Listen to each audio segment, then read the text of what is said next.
PTI रहनुमा senator Ali Zafar ने media से गुफ्तगू करते हुए कहा है कि अदलिया को ख़त्म करने की कोशिश की गई। आइन की पासदारी के लिए अदलिया पर ज़रूरी है इस्तीफ़ा देकर अदलिया बहाली की तहरीक शुरू की जाए। दूसरा तरीका ये है सिस्टम में रहकर जहाद करें। अदलिया की तारीख में बहुत उतार चढ़ाव और जवाल भी आए मगर चीज़ें वापस हुई। कौम को पैगाम है हिम्मत नहीं हारनी, हम जिद्दोजहद जारी रखेंगे। तो बहुत सारे उतार और चढ़ाव आए हैं।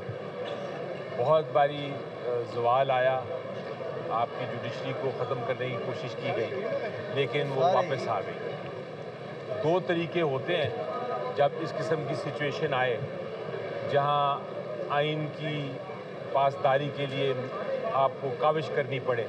एक ये कि आप इस्तीफ़ा दे दें और इस्तीफ़ा देने के बाद आप मूवमेंट चलाएं और जुडिशरी की बहाली की कोशिश करें। दूसरा एक और तरीक़ेकार होता है कि आप सिस्टम में रह के कोशिश करें बहाली की, लेकिन आपने अपना हिम्मत नहीं हारनी, आपने हमारे साथ खड़े रहना है।